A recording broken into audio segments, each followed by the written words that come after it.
Against this backdrop, the MPC decided to keep the repurchase rate at the current level of 8.25% per year. Nyenga pfuma yodzula yoralo ayingoshandukiswa.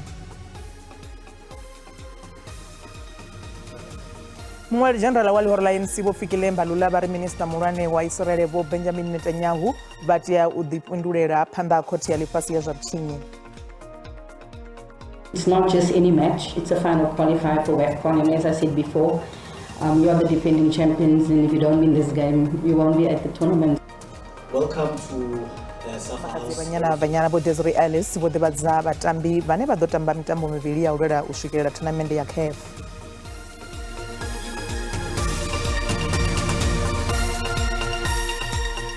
Ndi madekwana nendichitiwa doyoyo ndikubatisela Mafhungo nga Tshivenda ka SABC 2 na ka DTT.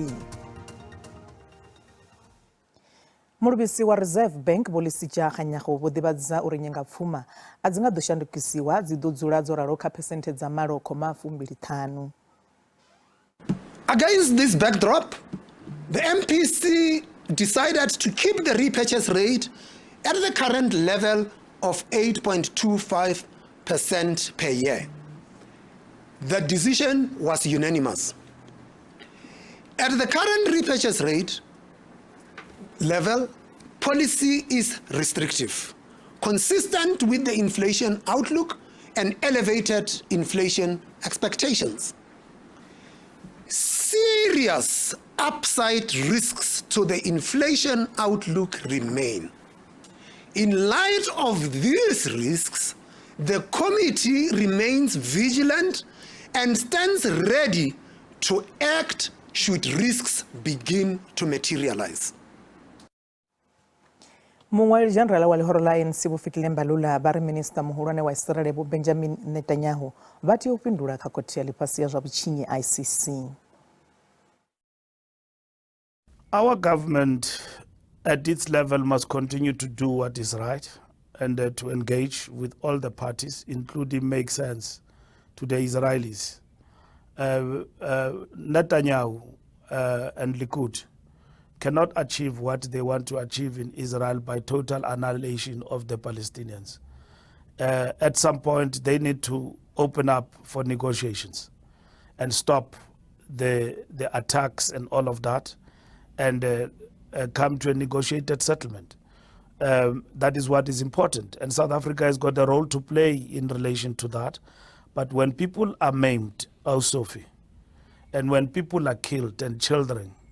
and at the same time they are being subjected to what is called a collective punishment, and which is not a collective punishment, it's not war, it is genocide. It is a genocide for a people who don't have a state. We cannot take half-hearted measures. Our actions are informed by what is happening in Palestine. We have always had measured engagement with Israel, and without all-out sanctions and all of that. And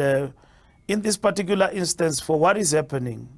and all of that, it requires us to review our methods. Barombaro za Buchinyi vundunila Gauteng kakotara yoperaho zikusumbedza uri Buchinyi bukadiba ntabukoma musi zvichivambidziwa nazvo mamwe mavundu nawo hotsera pasi zvituku.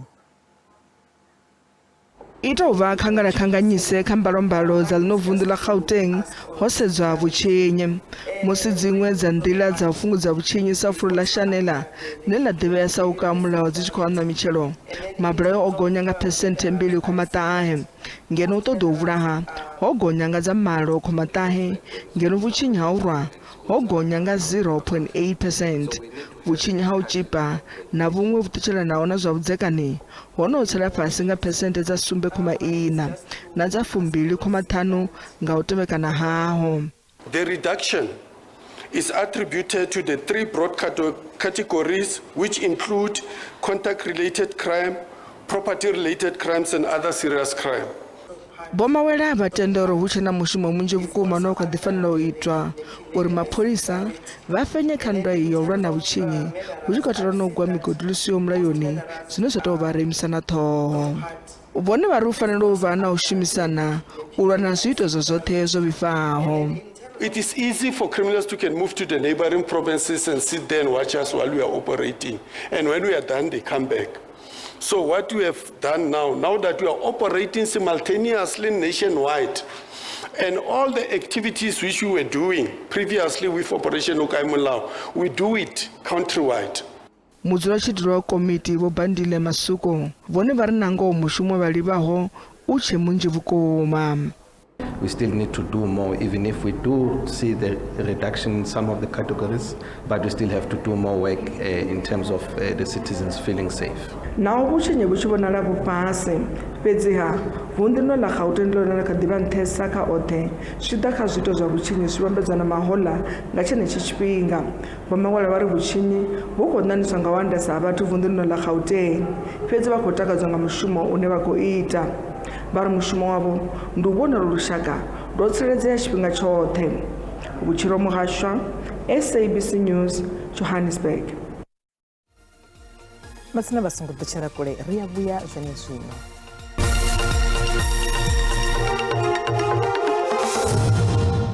Ri khou dovha hafhu vha ṱanganedza kha mafhungo a Tshivenda. Minista wa zwa mudagasi Dr. Vho Hussein Mkhupa ha bodelela tshiṱitshi tsha mudagasi tsha Midupi na Musipa ḽa vunḓu ḽa Limpopo Lutendo Bobodi u ḓa na muvhigo. Ndi khou livhuwa ḓuvha ḽilapfhu vhukuma ngeno Midupi kana tshiṱitshini tsha Midupi tshiṱitshi tsha mudagasi tshi re fhano Lephalale. Ndi he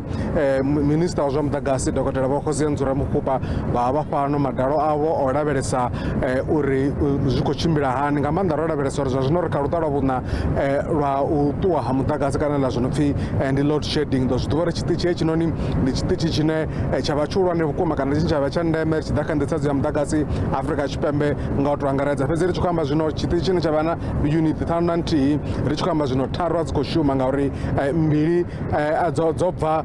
kha kushumele vhege yo fhiraho ngeno nthihi yo thuthuba miṅwaha mivhili yo fhiraho. Hezwi ita uri hu vhe na mutsiko vhukuma kha nḓisedzo ya mudagasi Afrika Tshipembe nga u tou angaredza. Minista vha vho ḓa hafhanoni u lavhelesa uri vhashumi vha hafha Midupi tshiṱitshini vho guma gai kha nga u vhuyedzedza uniti mbili dze dza fhelelwa nga nungo vhege yo fhiraho na uniti heiḽani yo thuthubaho miṅwahani mivhili yo fhiraho. Vha ḓi sumbedza uri musi vha tshi amba na vharamafhungo vha sumbedza uri zwa zwino vha kati na uri vha vhuyedze murahu uniti heiḽani ine yo thuthuba miṅwahani mivhili yo fhiraho. Vha khou sumbedza uri ndi zwithu zwa ḓo dzhia masheleni manzhi vhukuma nahone tshomedzo dzine vha khou dzi ṱoḓa dzine dza ḓo vusa kana u vusuludza uniti heneyo dzi bva mashangoni ya nnḓa mashangoni a Europe to fana ngei navho Netherlands. Vha khou sumbedza uri musi vho lavhelesa musi hu tshi khou ḓa maḓuvha aya madakalo maḓuvha dzi khushumusisi na miṅwaha muswa vhadzulapo vha Afrika Tshipembe vha khou lavhelela uri hu vha hu na mudagasi. Thengiso kha ḓuvha ḽa matshelo ḽa Black Friday i khou lavhelelwa u ḓo dovha hafhu ya vha nṱha na ṋaṅwaha naho hu na khaedu dzine dza khou sumbedza vhunzhi ha vhadzulapo vha tshi khou lemeliwa siani ḽa masheleni. Zwo zwino fhano studio zwashu ndi na mulanguli ubva kha Consumer Goods and Services Ombuds Vho Khwini Munyai hune ra khou lavhelesa ḽeneḽi fhungo ḽa thengiso dza Black Friday. Lokovela Vho Khwini ri khou vha ṱanganedza kha mafhungo a Tshivenḓa kha musi ri mbo ḓi dzhena kha fhungo uri matshelo nga Black Friday vhunzhi ha vhadzulapo vha ḓo bva vha tshi khou lavhelela luhafhulelo kha vhunzhi ha mavhengele. Vha nga ri mini musi vha tshi khou ṱalutshedza avha vhaṱaleli vhashu? Ndi a livhuwa u vha fhano masiteko na namusi kha vharengi vhashu ndi ngauri u swika zwino sa zwino eḽi ḓuvha ḽa ḽi tshi ḓivha ḽi hone fhano Afrika Tshipembe u bva nga 2014 ro no ḓowela ro no zwi vhona zwo ri hu itea mini. Vhathu vha songo gidima vha tshi ya ngei vha tshi ima dzi ḽainini ngauri vharengisi maḓuvhano vho no ita uri heḽi ḓuvha ḽi vhe a ḽi tsha tou vha ḓuvha ḽithihi no vha ṅwedzi woṱhe tshiṅwe tshifhinga vhege yoṱhe. So kha vha lingedze uri vha songo kusiwa vhoṱhe nga tshifhinga tshithihi vha tshi ya hangeni fhedziha vha dzhiele nṱha uri kha vhathu vha no khou yo renga vha tshi khou renga zwishumiswa zwa nḓuni kha vha sedze dzi waranthi vha sedze zwithu zwo ṅwaliwaho hezwo zwiṱuku zwine zwa vha uri advert arali uri zwo zwithu zwo kunguwedziwa u thoma kha vha sedze uri tshithu tshine vha khou tshi renga ndi tshone tshiḽana tshe vha vho ḓela tshone ngauri tshiṅwe tshifhinga hu na vharengisi vhane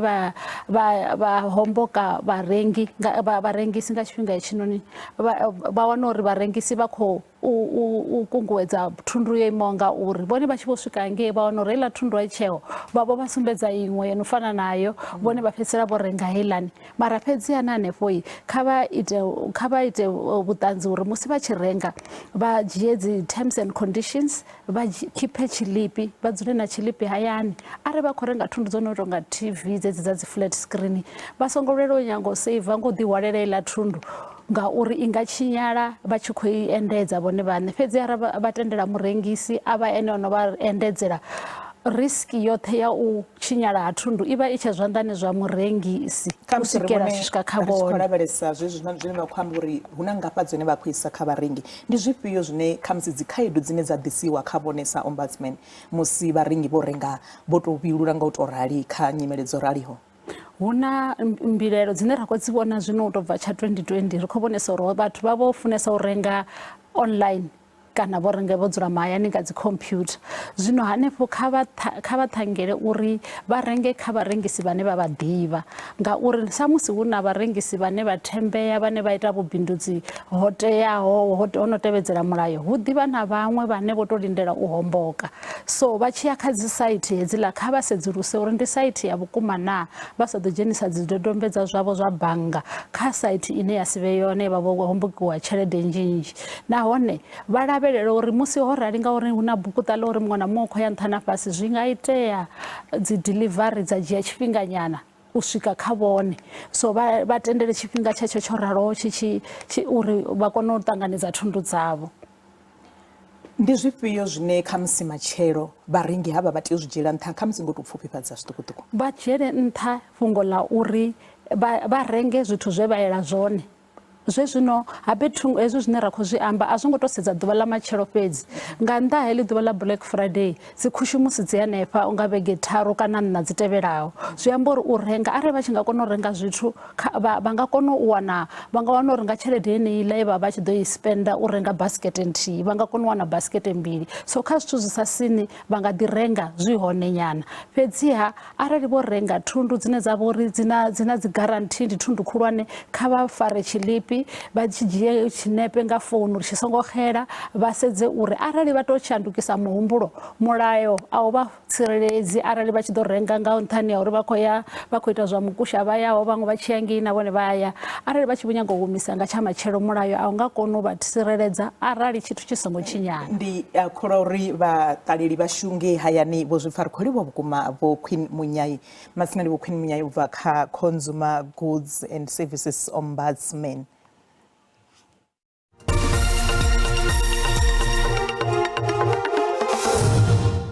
masina musi ri tshi khou dzhena kha zwa mitambo mugudisi wa thimu ya lushaka ya vhafumakadzi ya banyana vho Desiree Ellis vho ḓivhadza vhatambi vhavho vha 24 u itela mitambo mivhili nga u tou tevhekana ya u lwela u swikela thonamende ya CAF Women's Africa Cup of Nations na shango la Burkina Faso thimu iyi yo ḓivhadziwaho ina vhatambi vhaswa khathihi na vhatambi vhane vha vha na tshenzhemo vhukuma. We will do our utmost best to get to those 2 caps. It's not just a record for her, but I think it's a record for women's football in the country. It's a record for SAFA and a record for women's football on the continent. And here she was in the previous camp, and I was asked the question by the media, is there another opportunity? And I said, Burkina Faso, and here is the opportunity. Vachizdiva na wanetshela mafhungo ha felufela tshifhinga madekwana khavhe ya vhuḓi.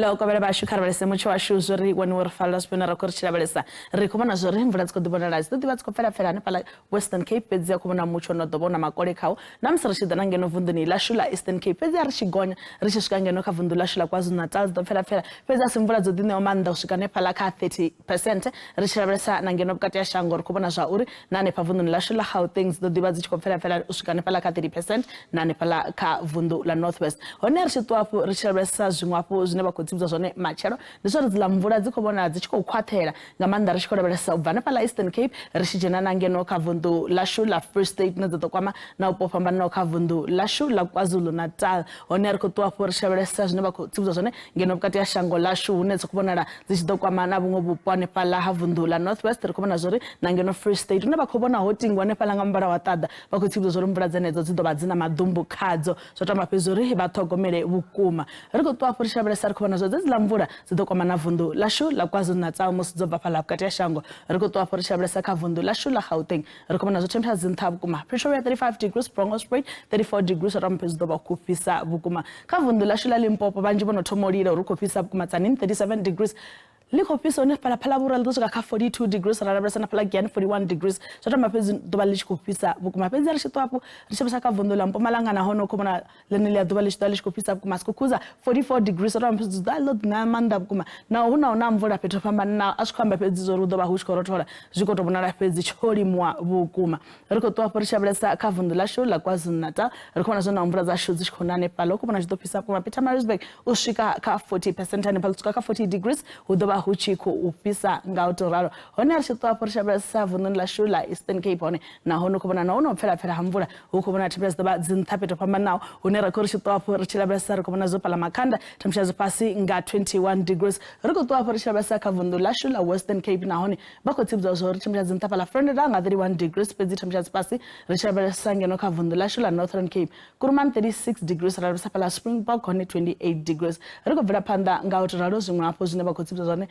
ri tshi lavhelesa kha vundu lashu la Free State hone ku vhonala hone temperature ḓo vha dzi nṱha vhukuma fhaḽa Bothaville ri khou vhona zwori ndi 37 degrees zwo tamba fhedzi zwori high temperature ḓo vha dzi nṱha vhukuma ri khou lavhelesa kha vundu lashu la Northwest na hone hu khou vhonala vhukati ha shango lashu hone hu ḓo ḓi vha hu tshi khou fhisa vhukuma u bva kha nṋe mukololo wa Matsila ndi ri madekwana a vhuḓi